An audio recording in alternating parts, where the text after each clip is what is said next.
Anyone from our others? Who else? Yeah. I read a translation of the Gita, and I've read some of Gandhi's works on it. Okay. A lot of them was really interesting. But I guess the concept of ahimsa, or I guess or peace is the highest virtue, which seems something that's interesting. It seems to be a claim of a lot of religions, but it's seldom practiced like Gandhi practiced it.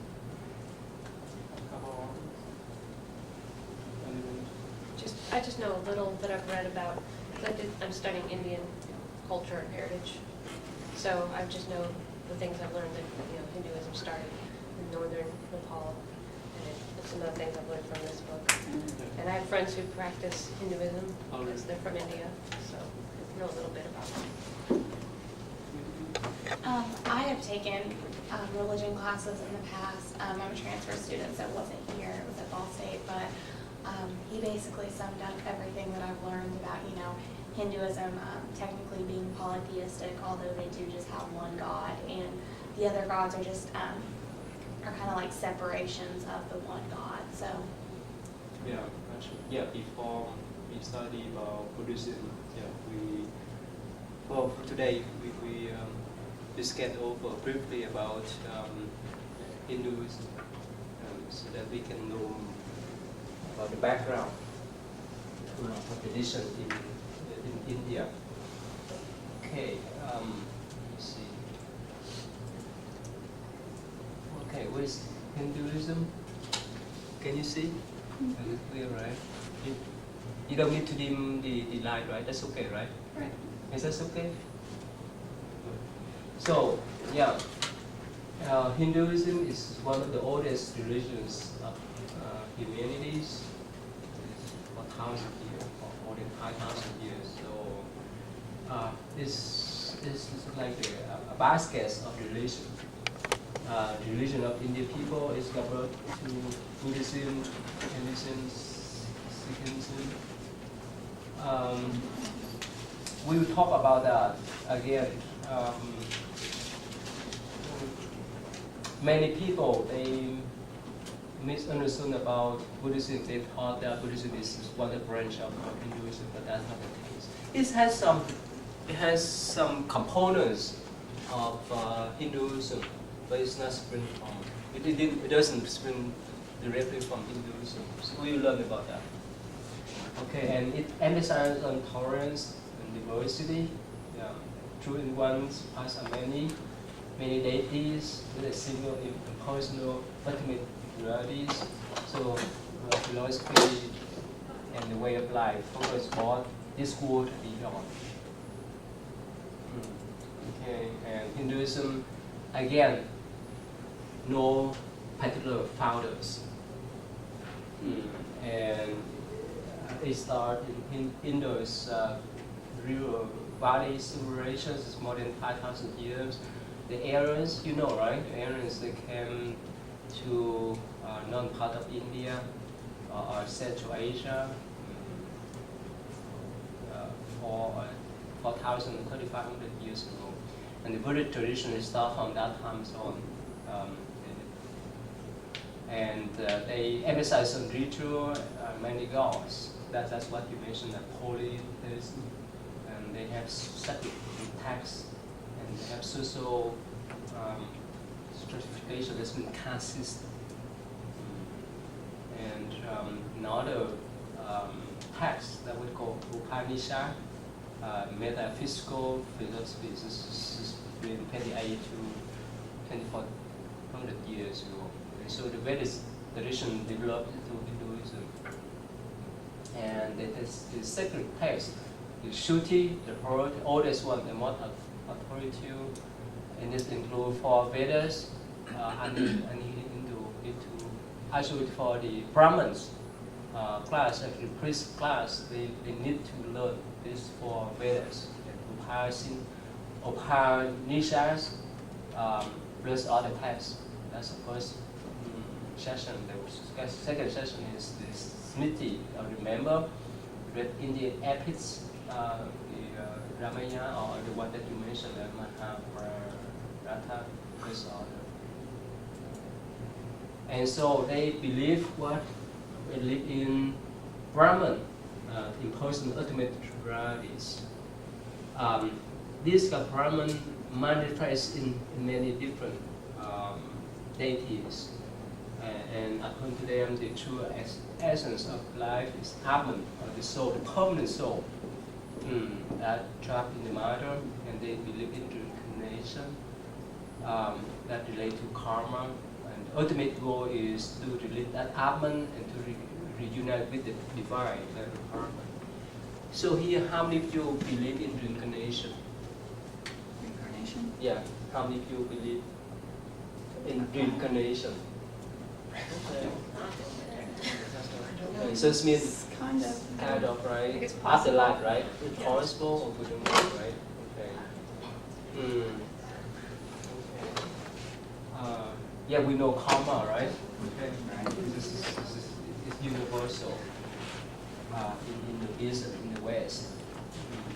And how does Hinduism direct life in this world, respect for all life? Actually, right now, according to statistics, is more than 50% of Hindu people are vegetarians. How many of you are vegetarian here? Okay, only two. Okay, it's healthy, right? But you need to know, you need to cook the right food. Yeah, you have to know to consume the right food too. And human life as supreme. So they say that they have the four stations of life: the priest, teacher, noble, merchant class, and servant class. And the four stages of life: student, householder, retired, renunciation. 40 years of life: pleasure, success, social responsibility, religious responsibility. Here, I want to talk about this. Even now. Okay, how about? Has anyone of you been in India before? No? Okay. I've been in India in 1998, 1999, and the class system still prevail, still exist in India. And yeah, that's kind of system create inequality in society, and many people, you know, especially for the servant class, or what they call the untouchable class, they live under the bridge. They don't have much privilege like the high class. So this kind of system keep people in the box for several thousand years. This is very sad for people, especially the lower one. And the fourth stage of life. Student, householder, retired, renunciation. It's still important. It's like it affects to the life of the Buddha. It affects how Siddhartha try to let go of the material attachment in order to seek for spiritual incarnation. So according to Hinduism, the first stage of life is student. That means you stay at home with your parents. And second stage is that you are a householder. That means you get married, you accumulate wealth, do business and so forth. The third is retire. That's when you reach the middle age, or when you're getting older, above 50, 60, you retire or you let go of everything, so that you can seek for spiritual illumination. And that's the last stage, renunciation. So you let go of the attachment to material life, to the wealth, so that you can seek for spiritual life. But it's not many people follow this strictly. So this is option. The reason why many people, if they could denounce or let go of their wealth, they will be respectful in society. We will talk about that on Wednesday. How when Buddha, when he was a prince, he saw a Hindu monk who carried the ball that walked on the street. he recognized probably this path is the path that we could take to find the liberation spiritually for himself and others.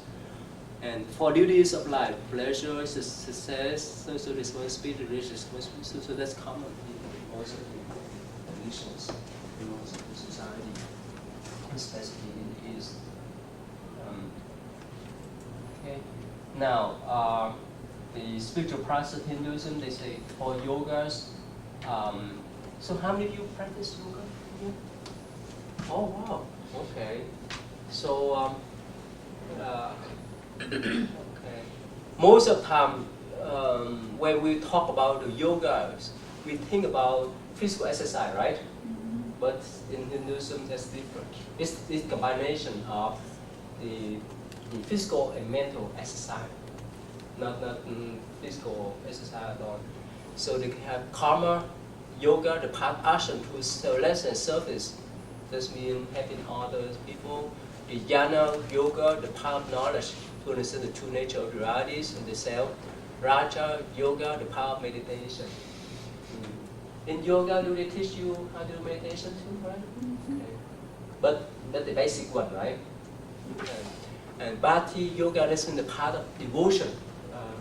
Here, they encourage people to devote themselves to their own God, like Vishnu and so forth. And the next one, the guru, spiritual teacher, especially helpful for jhana and jhana yoga. It means you need to have some teacher to guide you. Okay. Okay, now another one. Okay, yeah, Bhakti Yoga is seeking the union with divine through love and devotion to manifest the deities. So at home, they have the shrine, and at the temple, they go to the temple, or like to go to the church, and they do the puja, which means making offerings to and decorate the deity image. Darshan is seeking the deities. Prasad, taking the divine with your own ears to eating the food that's shared with the deities. So that's okay. Now, here this they worship Brahma. Let me.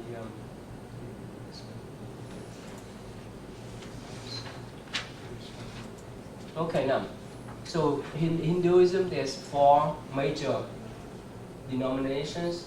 Okay, the first one is Saivism, the worship of Shiva. They really focus on Shiva, and the next one is Shaktism. They focus on Shakti or Devi. This one is devotional Vaishnavism. They worship Vishnu. And the Universalists, Smartism, they worship Ganesha, Shiva, and so forth.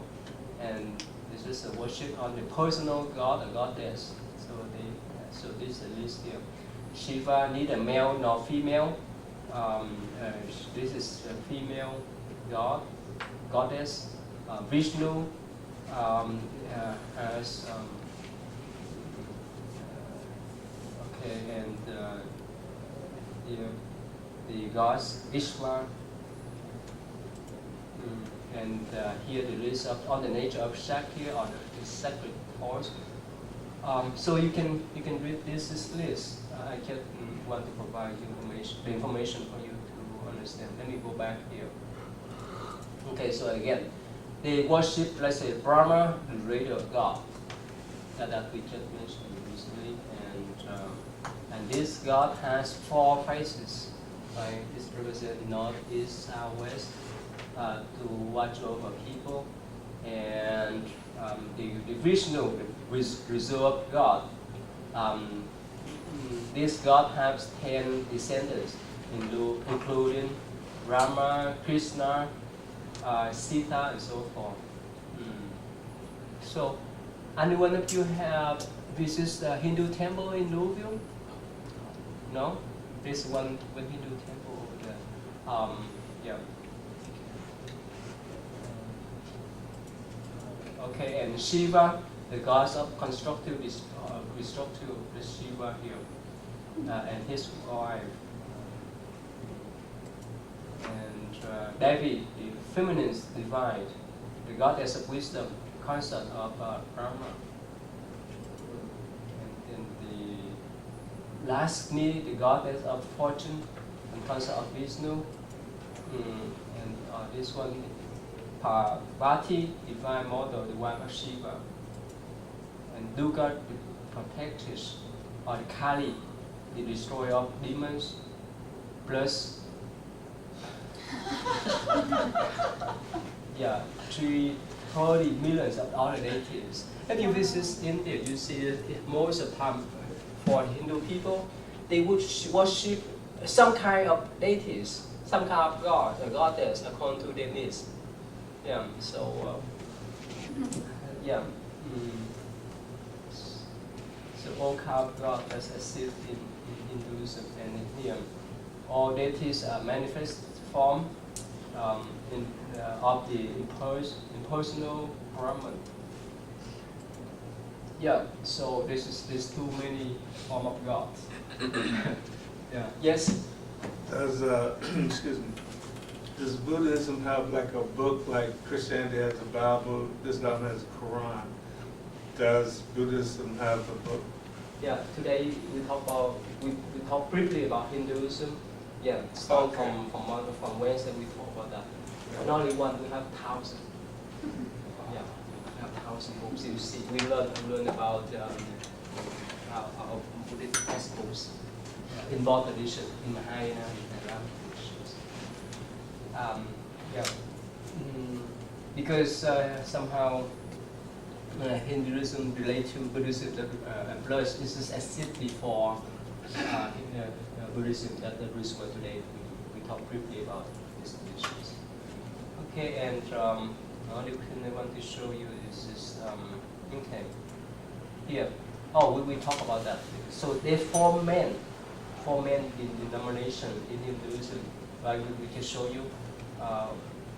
Vaishnavism, Shaivism, Saktism, Smartism, yeah, and that's it. This is the chart I can show you here. Yeah, that's one here. And they have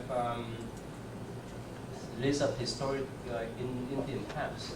So that Vedas, the Upavedas, the Vedantas, part of Veda and so forth. So remember I mentioned briefly about the four classes in Hinduism. The highest one is the priest class. The second one is the royal class. The third is the business class, and last one is the servant. And they have another sub one that we call the untouchable one. So only even up to now, only the priest class or the Brahmin have the privilege to learn this kind of Indian textbook, this kind of Vedas, or rich Vedas. For the common people, especially for the servant, they don't have that right. And even the woman in the priest class could not have the right to study. So that is why this is a lot of division between Hindu communities. But in Buddhism it's quite different. And in Buddhism, anyone can study regardless of the educational background, gender, and so forth. Okay. This is a lot of things because we will talk about Hinduism, but I can provide you quickly about these traditions. And again, this is in timeline for Hindu textbook. You see that this is for Greek Vedas, some Veda, Veda, and so forth. Yeah. Okay, so I just want to touch briefly about these traditions.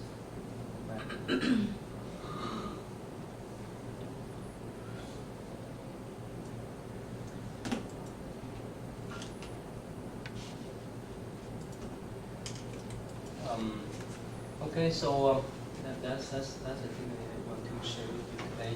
Let me go back to the assignment on Wednesday. Okay, this is assignment. I put from number 1 to number 10. You can come up and pick up the question, but before you do that, we can leave early today. One thing I want to mention is that on the February 9th,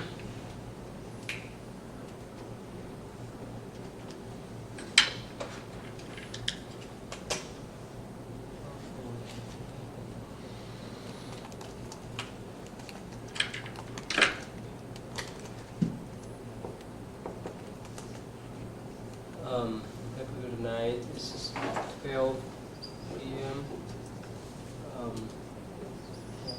Baker. Can you see this? Sorry, I have Baker Lane 40214.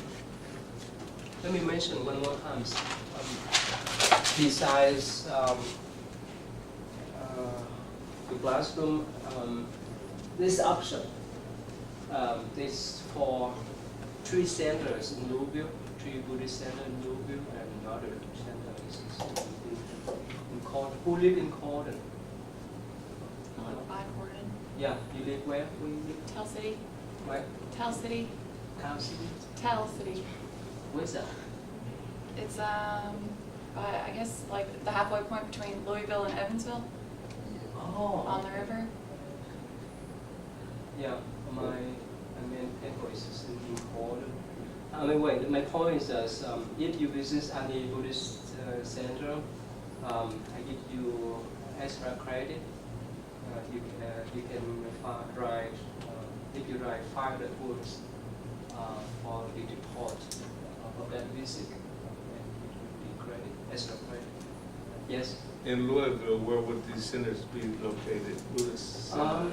I can tell you that there's a Soka Gakkai International on Bardstown Road. It's behind where Scissorhands used to be. Or even you go to the Buddhist. Yes, and I have a comprehensive list of meditation centers that I can bring in. Yeah, I mean that for you can write, even you can write about the center that you used to go, And right? isn't there the Dre Pong? Yeah, the Tibetan center too. For Vietnamese people, for Vietnamese communities, we have 3 centers. Louisville, we have 1 more Tibetan people, or Tibetan center, and several Buddhist centers. So if you visit any of these center and write it for 500 words, then you can have 2 extra credit. Is that to the one in Gordon? No, this one here, this is especially for my center. We have Lunar New Year celebrations on February 9th at this center. We rent. This is the the firefighter location. The fire station? The fire station. This is the big hall, community halls. Because our center in Louisville doesn't have enough facility for people to come, especially more than a couple hundred people. So we rent this hall to run our Lunar New Year celebrations on February 9th. We'll start from 12 p.m. This is the address. Can you see? Mm-hmm. Is it Baker's Lane? Yeah, Baker's Lane. This is in the south side. New Cut Road. Yes. You know the Kroger store. This is not too far away from the 3rd Street and the New Cut Road. So it's up to you if you want to come and then write the report about what you learn, what you absorb. So it's up to you. That's your extra credit. And this is not requirement. This is your choice. Okay? Yeah. So so that's the extra credit. And in the course. In our semester, according to some of my students, my previous students, they suggest that we may go out. I mean, that, when the weather is warm, right, we can go out, refresh instead of sitting in the classroom. And we can see. We have some chairs out there, right? When it's warm. Not now. Too cold, right? Like it. We have, we have the, what we call polar